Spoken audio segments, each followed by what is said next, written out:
All right, what is going on, everybody? How you doing? Welcome to another episode of Talking Buffalo, your weekday daily driver for Buffalo Sports Talk and more. Just a couple more of these left for 2023. I'm your host, Patrick Moran. Thank you, as always, for locking in, whether you're listening to this in audio podcast form, whether you're watching this on YouTube. Appreciate you all very much. I am joined here just a couple days removed from Christmas, as usual, by my good friend Anthony Marino from Buffalo Rumblings. Before I bring you in, Anth, I'm worried right now. This is like take three.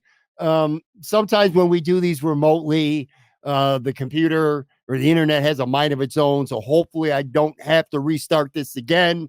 Anyway, what's going on, buddy? How you doing? Hey man, Merry Christmas. You too, man. It was how was your Christmas? It was great. You know what? It's there's so much anticipation, so much planning. I mean, my wife does like 95% of it, but you get to that point where it's just you have the holiday, it's great. And then those couple of days after the holiday, you can really enjoy in a way, right? It's almost kind of underrated of just like, hey, think back, kind of, talking, telling stories about, what happened over Christmas Eve or Christmas Day, but just so much more relaxed than the time leading up to it. To me, that's always a nice little downtime, to say the least. That's a good point. It is as a parent, well, maybe not even as a parent. I guess if you have a significant other and you're trying to get them a good gift and you just want to have a great Christmas for them, it's kind of like a wedding. The lead up to it all it's exciting, but it can be really stressful as well. And then it kind of feels like the moment that you wait and you plan for a long time, it just seems to be bam, gone in the blink of an eye. But it was enjoyable for you, man. You enjoyed it? Yeah, it was enjoyable. We were with the family the entire time. We, spent time with my family, my wife's family. So, you do all of that. The kids are with their cousins and, you're playing games, you're having fun, you're watching lots of football, basketball. Like, I mean, it was a great, call it long weekend of sports on television to be able to enjoy too. So, for our family, that's always kind of a big piece and obviously a big Bills win on Saturday night too. Yeah. Did you have a specific highlight, like a Christmas? Well, it was like or Christmas Eve. Was there like a really fun specific moment? You know what? I will give credit to my niece. She's like, I don't know, she's probably like 25 years old now. She lives out in California, but was back for Christmas. And she's just creative and fun. And she put this thing together for Christmas morning. We did like this Christmas Olympics. So, there was like 12 of us. We divided into two teams.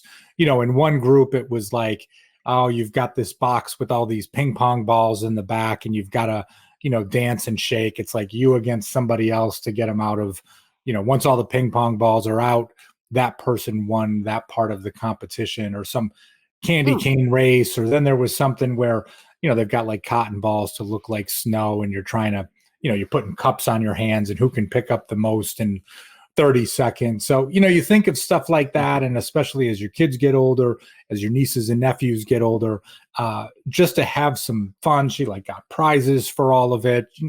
We're one of those families, whether it's like, during the summer, you're competing, playing cornhole or can jam or ladder ball or something like that. It's just, there's always some sort of competition going on, but she really, she raised the stakes for everybody. And it was a ton of fun on Christmas morning, kind of before, you really got going with, the day of food and everything that goes into that. So that is ultra cool. By the way, if you're watching this on the video side, like my hands are here.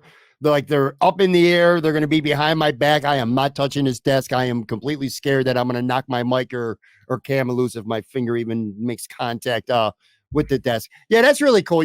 This Christmas for me, it was a lot more like reflective, and it was fun. Don't get me wrong, it was a lot of fun. I had a great time, but it was a lot more also reflective for me. Christmas Eve, Christmas Day. I think we talked about this last week, like kind of like our family traditions. Yeah. For Christmas Eve and Christmas Eve or Christmas Day. Christmas Eve is like the big family gathering. We went to my sister-in-law's house and we do like the $10 gift. I forgot what it's called, but like the Secret Santa, that game, like a grab bag type of thing. Yeah, right. So, that's become a tradition now.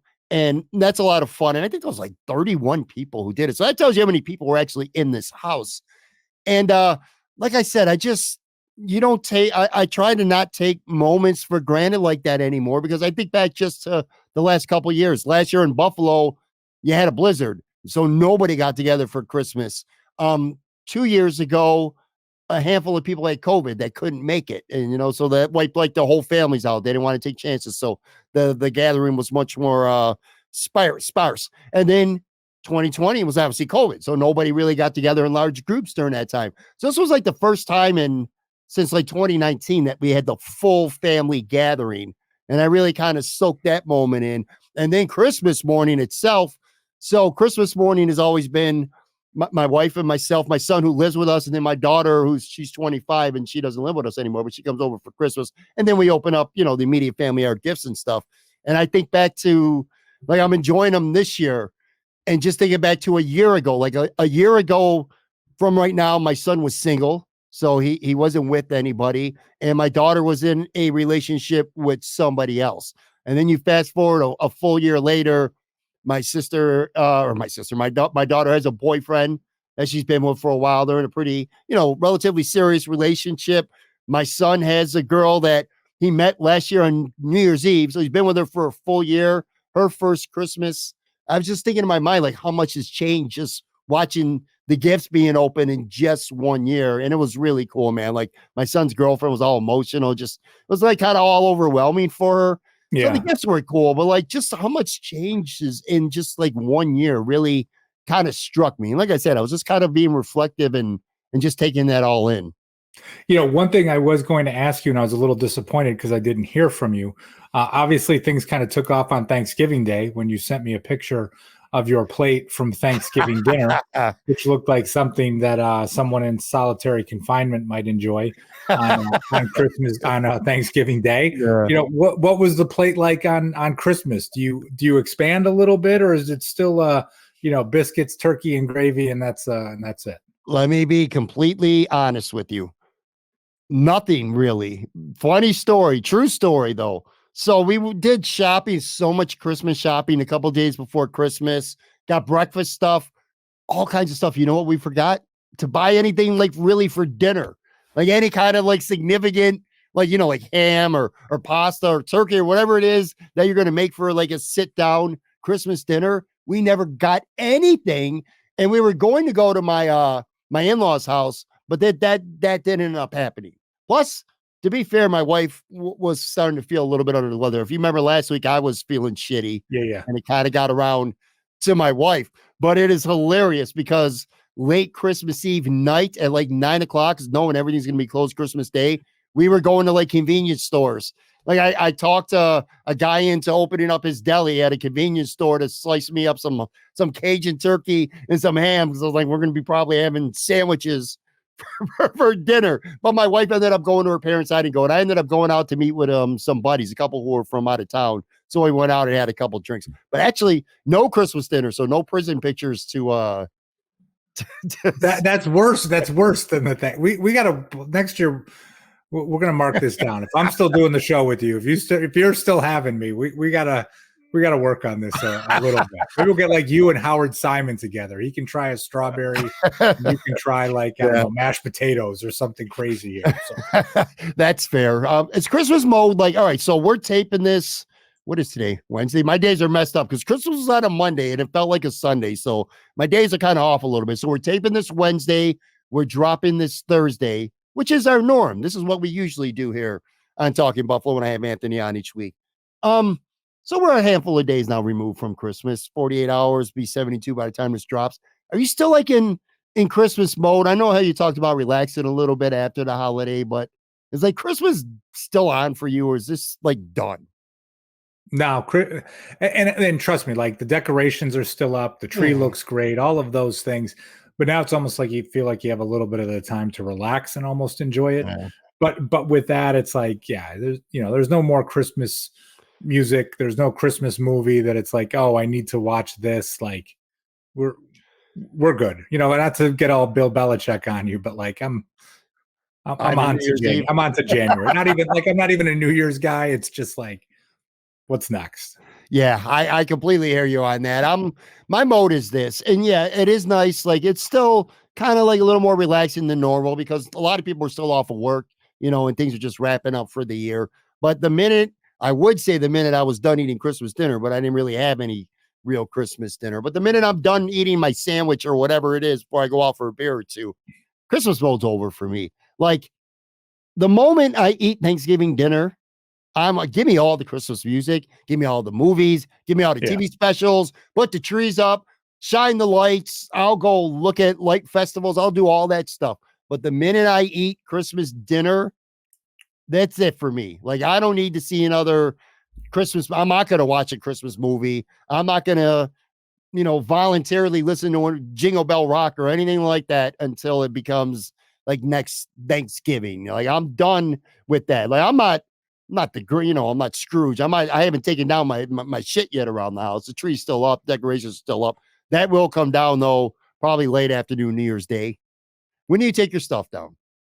You know what? And I say this too. I mean, usually it's somewhere just after New Year's Day, but it kind of depends on when the holiday falls, like what we have going on. Like last year, it's like, my daughter, she's in middle school. She had like some friends over. So, we still had this stuff up then that, maybe that day on New Year's Eve, we would have taken stuff down. So there's not like there's not like a tradition or a plan with it. It's usually more just like, okay, we got to do it and let's just kind of suck it up. So it was a good. Well, put it this way: it was a good Christmas. We both enjoyed our Christmas. Hopefully, everybody watching or listening had some fun as well. It was a very good Christmas for the Buffalo Bills, and not just that day, but for their playoff fortunes. Bottom line is this: at this point, I think back to a couple of weeks ago.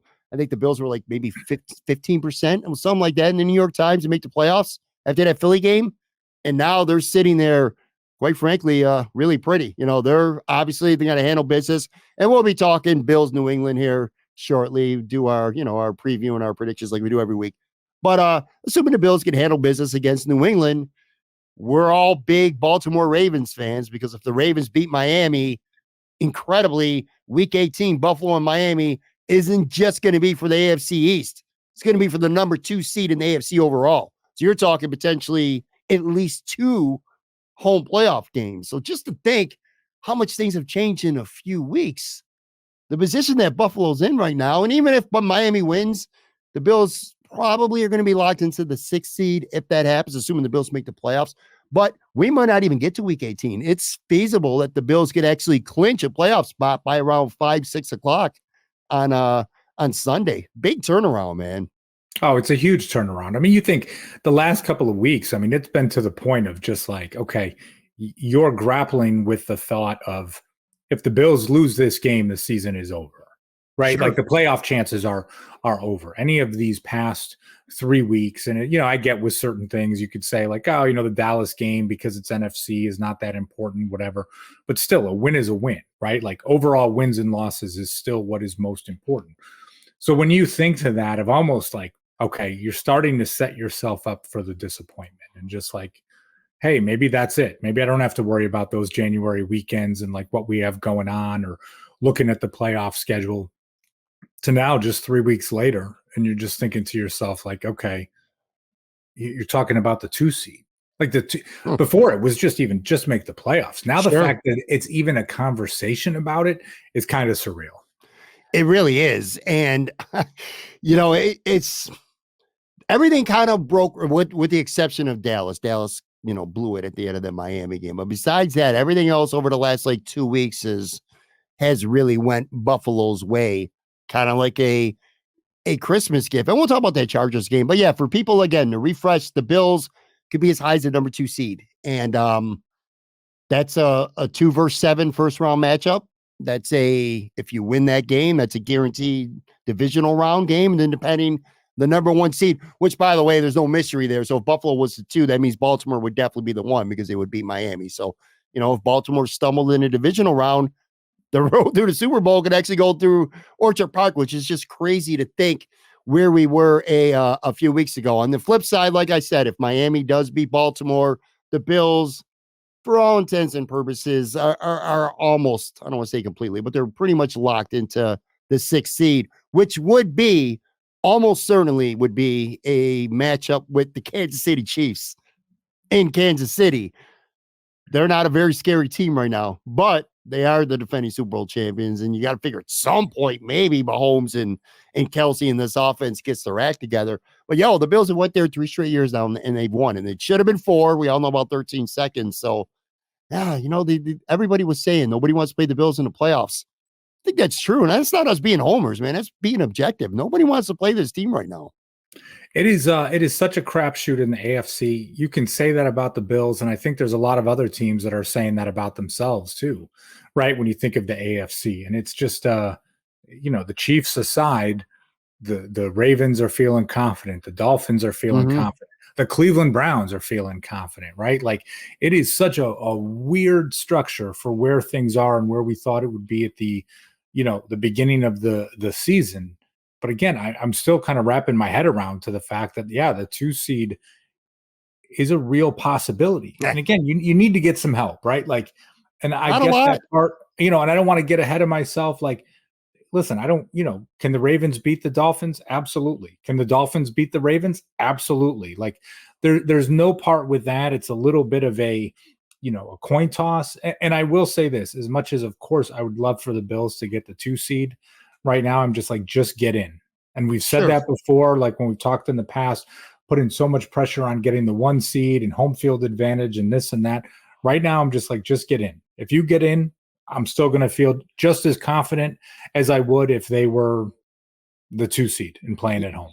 Very fair. I can't help but be amazed, if not befuddled, that we think of last year, because the Bills ultimately were the 2 seed last year. And then this year, all the shit that they've went through, the downtimes, fired an offensive coordinator, losing some games that they had no business losing, being 6-6, and they might end up at the end of the day being the same thing that they were last year. It just blows my mind. And it just stems from winning last week because they had to handle business. And I'll tell you, I listened back to a lot of our preview last week, Bills Chargers, and I don't want to say I hate to say you were right and I was wrong. I don't hate saying it, but you were right and I was wrong. I mean, you took that game significantly more serious than I did. I had the mindset of this team's caught fire. They have found themselves. Just show up and you're going to handle business. And I definitely got ahead of myself last week because in hindsight, and it's easy to sit here and have hindsight, of course, but all the elements for a trap, we hear that term all the time, man, trap game. Yeah. Like all the elements were there, all of them, man, all of them. You're playing a team that had 0 to lose, a team that fired their head coach and their GM the week before. So they were playing loose. Again, nothing to lose, a short week, a trip to the West Coast on a short week. Like all the elements were, and plus the Bills just haven't been that good on the road for the most part this year. So it's like all the elements were there. And I refuse to look at them, I think, man. Well, but again, it was one of those, you're coming off of the victory over the Cowboys. It was completely understandable. And let's be honest, I still predicted a 31-20 victory. Like I still predicted something relatively comfortable, but I just was very cautious. And you know what it reminded me of, with a lot of fans, a lot of content creators, even some media members, to the first game against the Patriots earlier in the year. People gave the Patriots no chance in that first matchup when the Bills went out to Foxborough.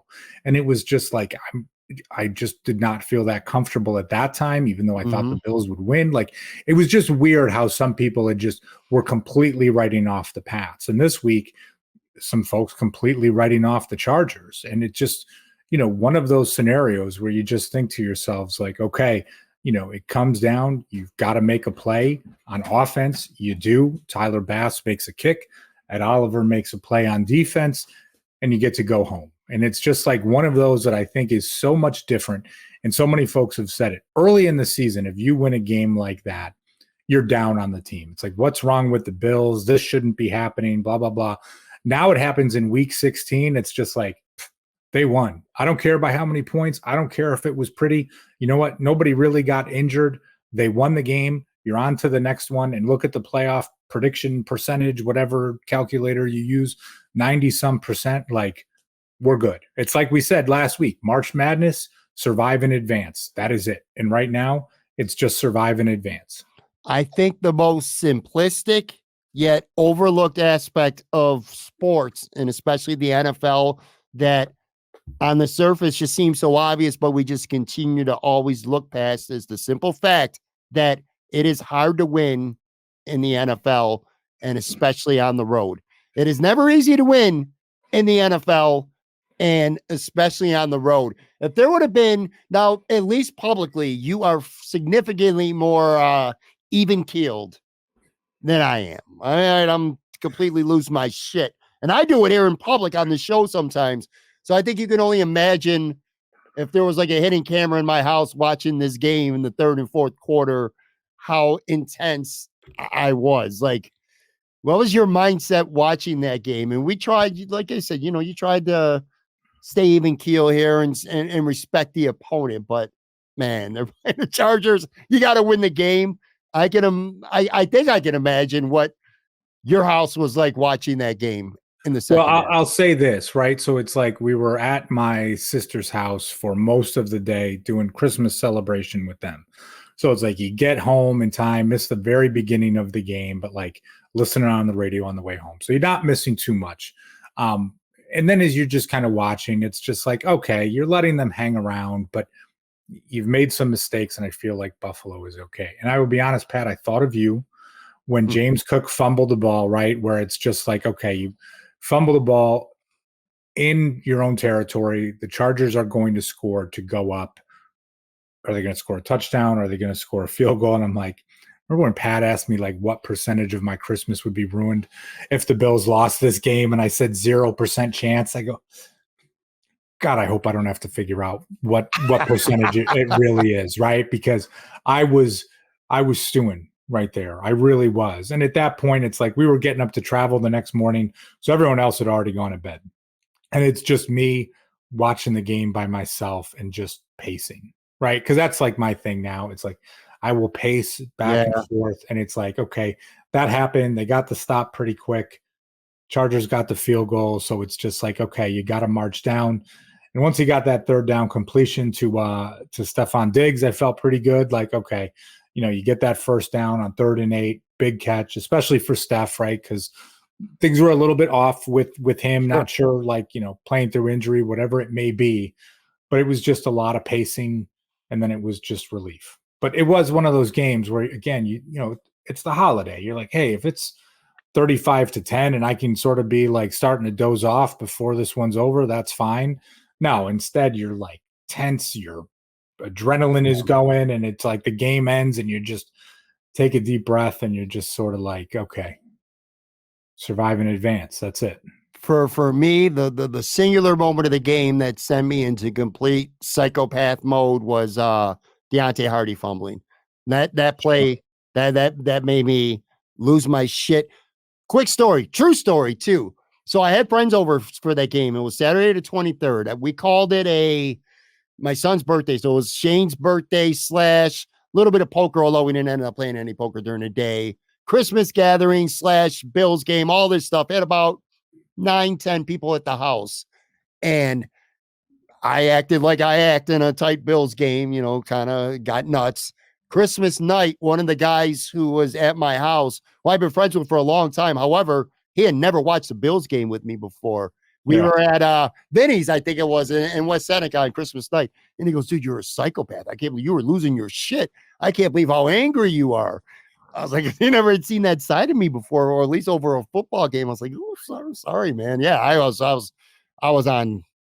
at 10, dude. I was at a 10. I was just losing my shit. But anyway, Bills won the game, of course. Two things from that game that really stick out for me is, number one, and I understand why, you and I, you yourself, me, myself, everybody, content creators, media, we always focus on the offense. That's what we do, because the offense is always the story. Josh Allen's always the story. Or if it's not that, it's the coaches, the coordinators, blah, blah, blah, blah. The Bills defense saved the season in this game. I think the Bills defense, they lost the turnover battle 3-0, and they kept holding the field goals.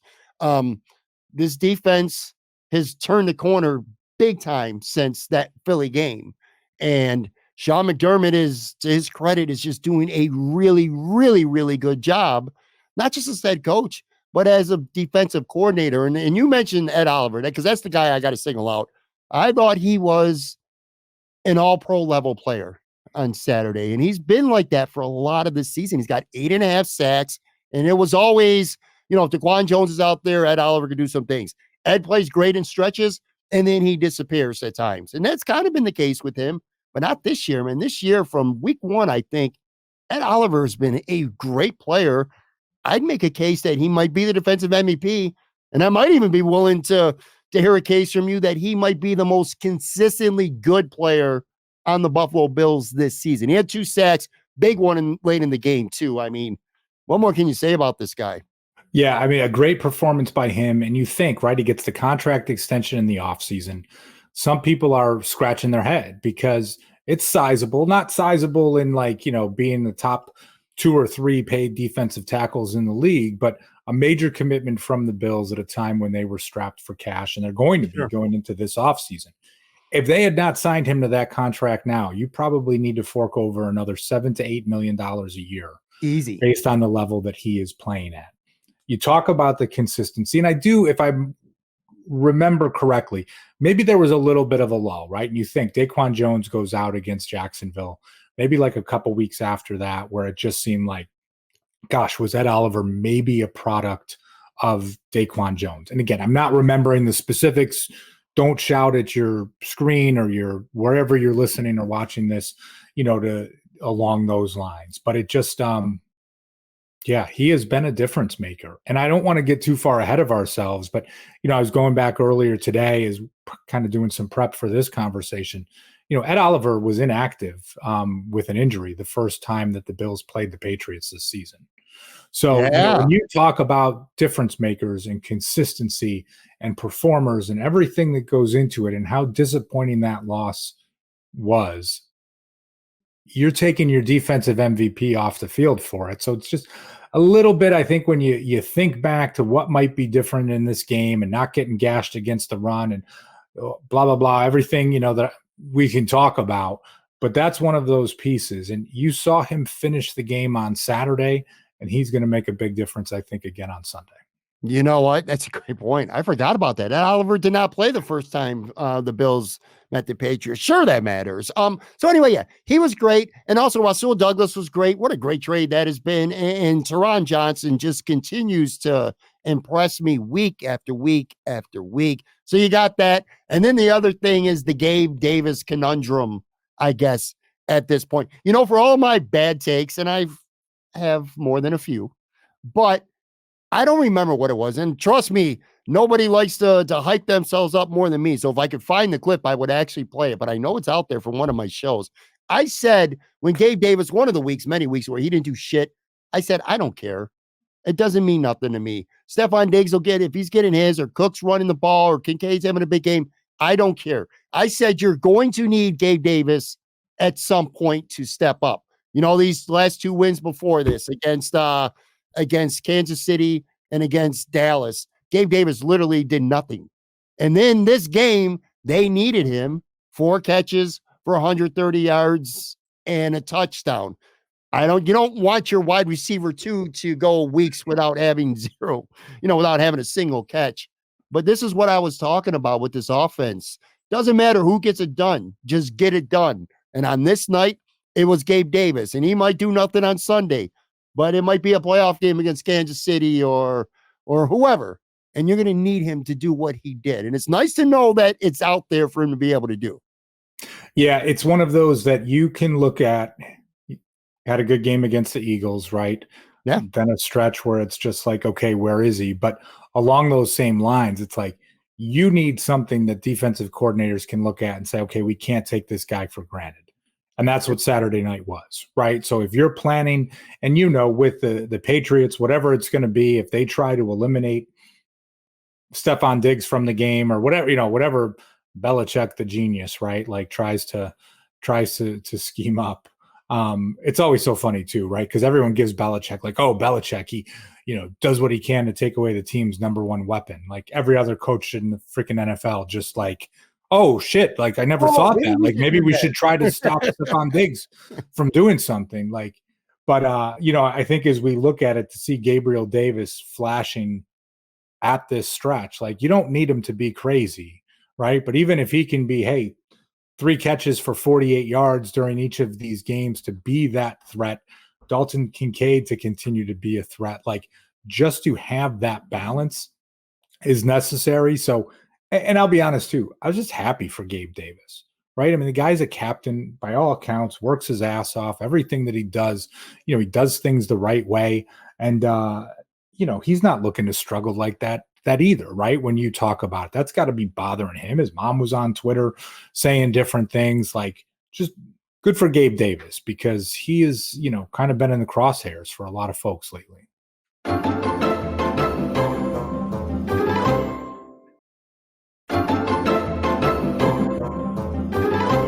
All right, I'm back here with Anthony Marino from Buffalo Rumblings. All right, Bills Patriots here. So the New England Patriots coming to town on Sunday. This is a team that has won just 4 games this season. They're 4-11, and you look at that and you're like, okay, this is going to be a cakewalk. But then you look at the Patriots a little bit deeper and you say, hey, this is a team that they beat the Buffalo Bills this year.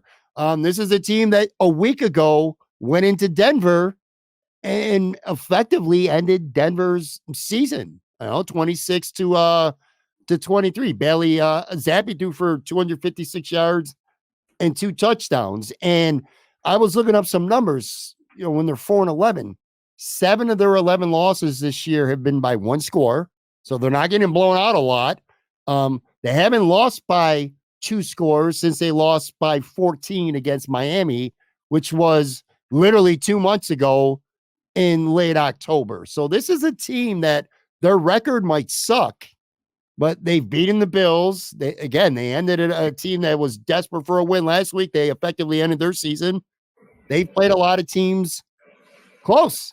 There's a team with no stars, though, Ant. That's the thing. Here's another thing I was looking up. No running back on this team has more than 620 yards on the season.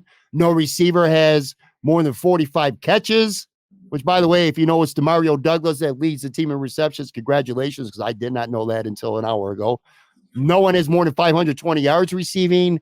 Christian Barmore is a stud, 8.5 sacks a tackle, but no one else on this team has 5 sacks. No one has 3 interceptions. So there's not a lot of stars on this team, and the record sucks, but they're still a pretty competitive football team at the end of the day.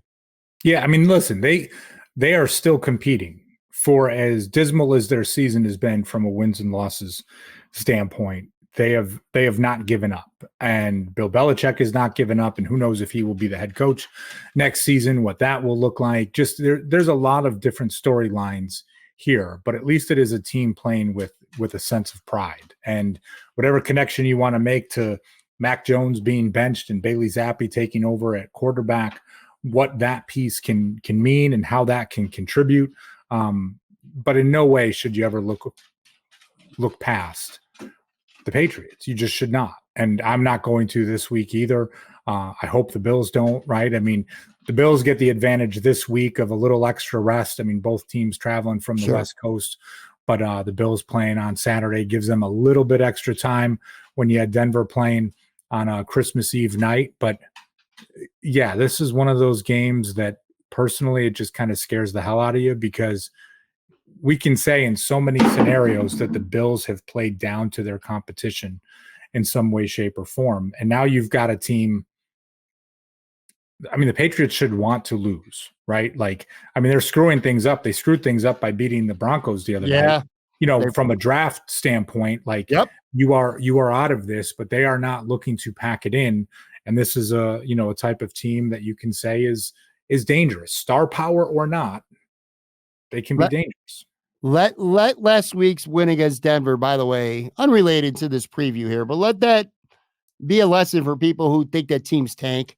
I mean, maybe once in a blue moon, I'm not going to say no team has never tanked, but the Patriots ain't tanking, because they were in position to get one of the 2 guys who are going to be the top 2 quarterbacks in the draft. They were in position to get one of them, and now they're not. So, winning that game cost them. And I'm sure there's a lot of Patriots fans out there. And if I was a Patriots fan, I probably would have been pissed off at that win too. But what I'm saying is that consider that evidence that this is not a team that's just looking to go out there and lose so that they can get one of the top 2 picks in the draft. Let last week be evidence, because they beat a team that was desperate for a win to stay in the playoff race. All the traps, or not traps, but all the elements are here, Anthony. Here's a future, by future I mean like maybe 5-10 minutes from now with spoiler when we get to predictions, where I say, I'll be careful this team, respect this, respect that, but spoiler alert here, I'm not going to do any of that when it comes time to make our predictions. Probably did not learn my lesson from last week. But when you look at the Bills' keys, I think to this game, the most obvious one is to just don't get ahead of yourselves. You're looking at a team right now. So you win this game, and by the end of the afternoon, there's a good chance you're in the playoffs. Or you're scoreboard watching, and at least peripherally, you're watching that Miami, because they're playing at 1 o'clock too, by the way, everyone out there. While the Bills are playing Miami and Baltimore, that game's also at 1 o'clock on Sunday. So it's human, nature to want to keep your eye on that score as well, because you know what the stakes are if you're a Buffalo Bill. So I guess the biggest key, and I got 3, but this is the biggest one to me. It's just the simplest one. Just don't get ahead of yourself, right? No, I mean, I think that is, listen, that's safe and easy to say, right? And I would hope that this team, for what they've been doing this season, there's nothing to look ahead when it comes to this, right? Because the Dolphins and Ravens will be playing at the same time. So it's not even one of those where, oh, well, that game's at 1 o'clock and you're playing at 4:25. So the outcome. It's just focus on, the task in front of you. And again, I think when you talk about the Patriots and Bill Belichick, like, this is not a team that you should be overlooking. I mean, you already lost to them once this season. So I hope that has provided enough of a sting that, they don't need that type of reminder. And for people out there who are wondering, the Bills, to clinch a playoff spot, would get in if they win and Jacksonville loses to Carolina, which that's not happening. That's not happening. But Cincinnati, so 2 of the 3, I should say, happen. So even if that don't happen, Cincinnati's at Kansas City and Pittsburgh is at Seattle. If Pittsburgh and Cincy lose on the road to teams that are favored to beat them, the Bills will be in the playoffs. Both those games are at 4:30. So the earliest you're going to know that the Bills are in the playoffs for sure is at 7:30. But like I said, let's not look past the Patriots here. Another key too, the only scenario where I could see the Patriots having a lot of success is potential running the football. So to me, a key is just don't let Stevenson and Zeke Elliott get going. Shut that run down. Make Bailey Zappi throw the football to beat you, because I know Mac Jones did it earlier in the season, but this is in Orchard Park. The stakes are different. This team is different. I feel like they're not going to beat you throwing the football, but they can hurt you running the football and playing strong defense. Well, and a big difference, and we touched on it earlier, Ed Oliver playing this game, a possibility of Daquan Jones playing in this game, and Linval Joseph playing in this game. So, at that time, that was before that move had been made. So, you look back at the snap counts, I think at defensive tackle, it was Tim Settle who was the leader, with maybe playing around 70% of the defensive snaps the last time these two teams played. So, as you look at this, and listen, I'm not one to knock anybody, but that's not the guy that should be leading your team in snaps at defensive tackle. So, if you've got Ed Oliver and Linval Joseph and potentially even a little bit of Daquan Jones, right, maybe kind of easing his way back into things, I like the Bills' run defense better this time around than it was when they played back in October. Yeah, absolutely. And plus, again, Sean McDermott is not stupid. He knows that's going to be New England's key. And then the last thing, and I don't want to sound like a hypocrite, because, again, I have been the guy who keeps saying, I don't care who gets it done on offense. It could be James Cook pounding the football, Ty Johnson, Leonard Fournette running the football. It could be Dalton Kincaid having a big game. It could be Gabe Davis stepping up and having a big game. So at the end of the day, it doesn't really matter as long as the offense is being effective.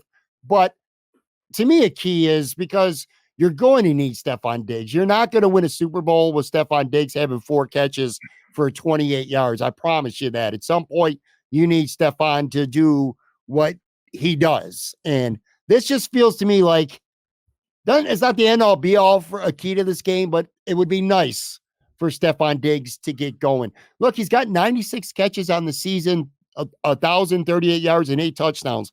Those numbers are good. For anyone else, those are great numbers. It's going to end up being one of the best 3 or 4 seasons in the history of the Buffalo Bills, single seasons for receivers, which he owns them all. But, you kind of take a little, you get underneath the hood a little bit here. He's been held to under 35 yards receiving in 5 of their last 6 games. He hasn't had more than 6 catches. You'd have to go all the way back to the Tampa game in late October. And he hasn't had a 100-yard receiving game since the New York Giants game on Sunday Night Football. That was pretty early in the season. So this would be a good week, a fun time to get Stefan going into what's going to potentially be a winner-take-all game next week against Miami. Yeah, it's interesting as you say that too, because I was thinking the most important thing for me was for the passing game to start clicking a little bit here, right? These last 3 games, it has not been exactly what you want it to be. Some moments against Kansas City, some moments against the Chargers, didn't need to against the Cowboys. So you sort of look past that. But even when they tried to, wasn't great. A bunch of drops on some limited opportunities, this and that. And I think you can say it's like, okay, well, is that Diggs gets things going? Is it Allen gets things going? Whatever it is, right? Like to have one of those games where it's just the passing game feels like it's working. And I'm not saying, it's got to be 300 yards or this many. I don't care about that stuff. We're just like, it's a point of like high precision. You see some guys being schemed open, not where everything is this contested in traffic. You get blown up after making the catch, like just for the passing game to look a little bit more comfortable this week, because of the last 3 weeks, it is not.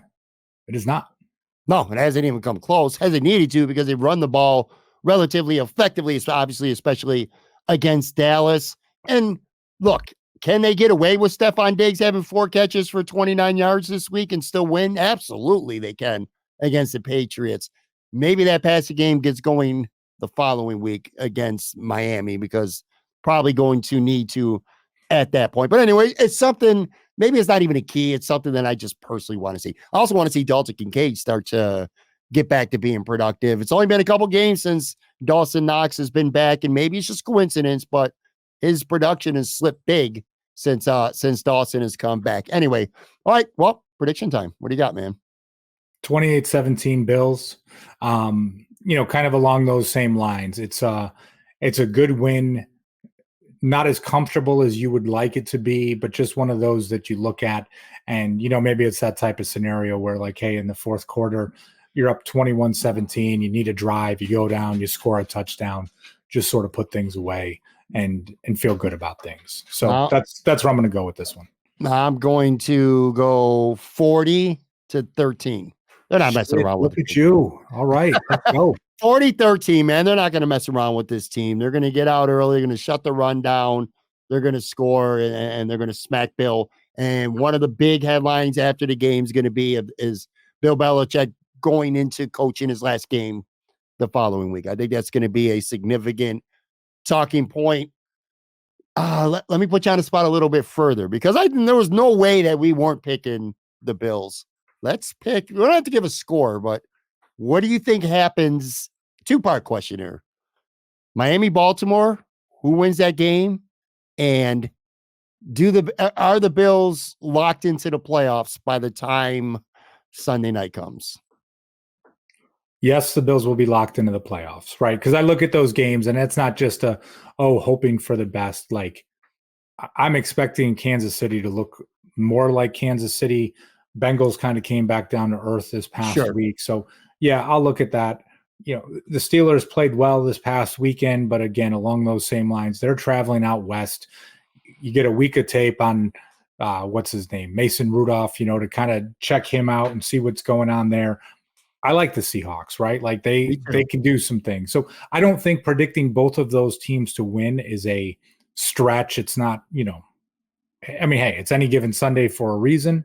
So I'll go with that. And I do think the Ravens will beat the Dolphins. I think this Jalen Waddle injury, that will have an effect on what they're doing.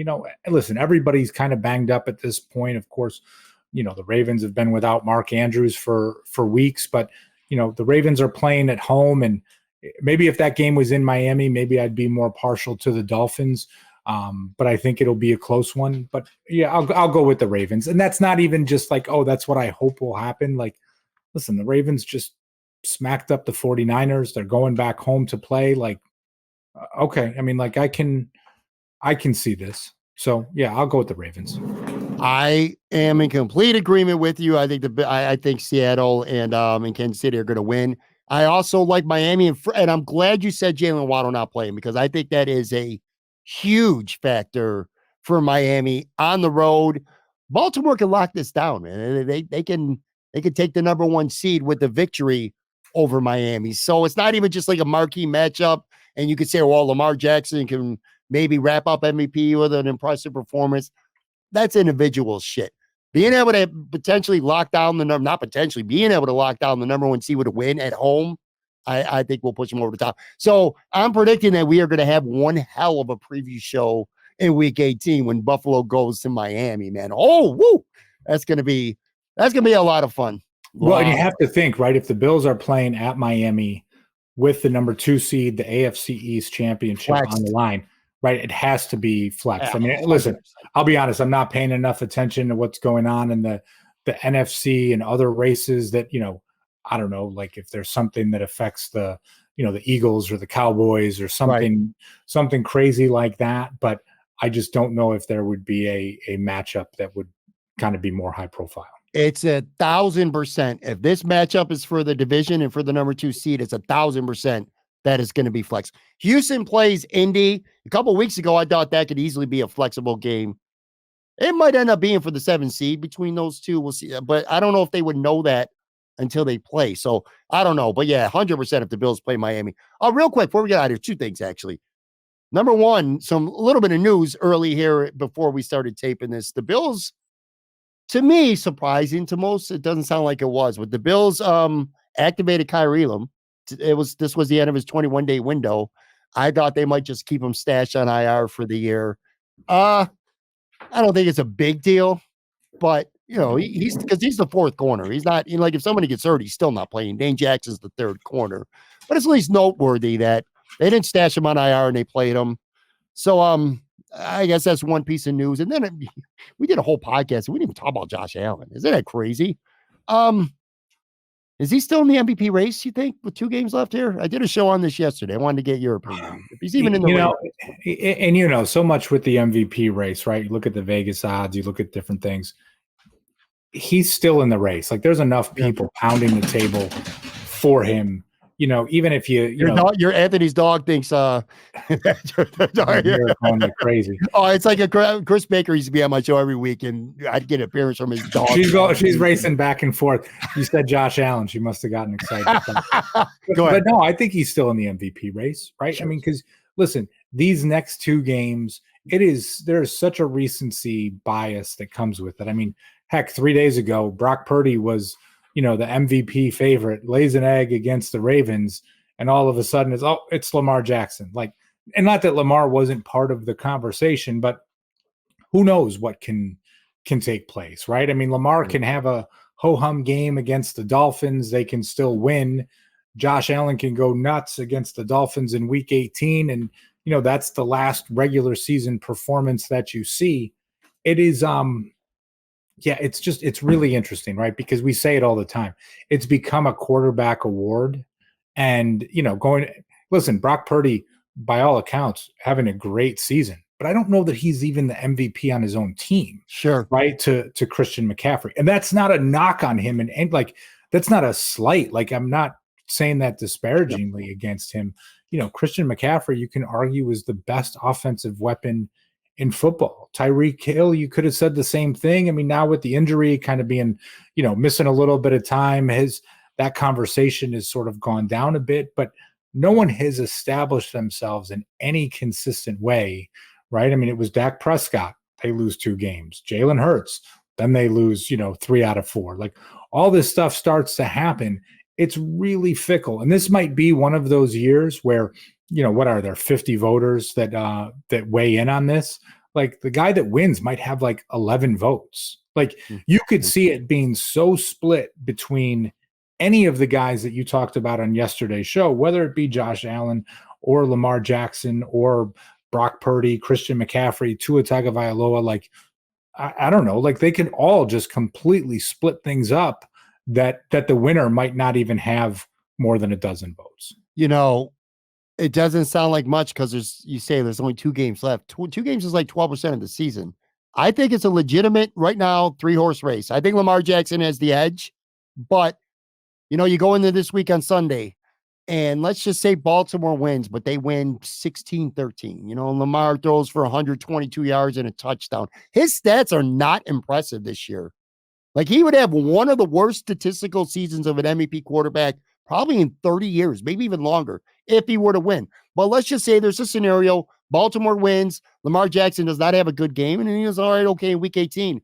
Look, Josh plays really good on Sunday, and then he lights up Miami, and they get the number 2 seed. Josh Allen, 1,000,000,000% has a legitimate chance to win MVP. Or Tua lights up Baltimore, and then they still got something to play for in week 18, which, by the way, for people who are wondering if Miami were to beat and clinch, they would clinch the division if they beat Baltimore. But they still had something to play for in week 18 because they'd be playing for the number 1 seed. So they're not going to rest Tua and Tyreek Hill in week 18, not when they got a chance to get a bye in the number 1 seed. Tua, anyway, my point is he lights up the Bills. Tua's very much in this race. So I think it's a legitimate 3-horse race. But Josh Allen, and I'm not even being a homer, I'm just being objective here, 100% is still in this MVP race, I think.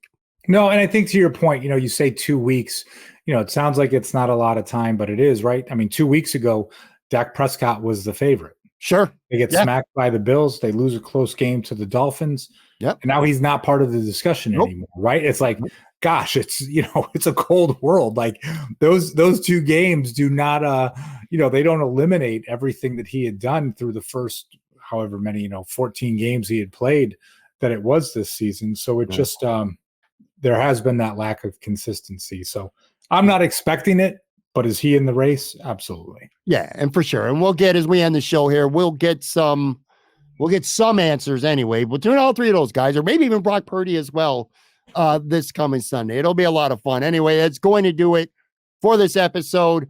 Make sure you follow Anthony on Twitter. What was your score again? I can't remember anymore. 28-17. 28-17 Bills. I think he's giving the Patriots too much credit. We'll find out. But anyway, for Ant, this is Patrick. By the way, Happy New Year. And again, hopefully next week, best case scenario, man, we're talking about a juicy number 2 matchup. Worst case, Bills might have to win and get some help to get in. Hopefully it's not going to come to that though, man. You know what? I hope you're right. And it's just take care of business on Sunday and let's just look forward to week 18. But you know me, I can't get ahead of myself. Just like you said, the Bills can't get ahead of themselves. I'm going to try and keep that same mentality. That's fair. All right, guys, I'll talk to you. Brand new episode tomorrow. I'll talk to you then.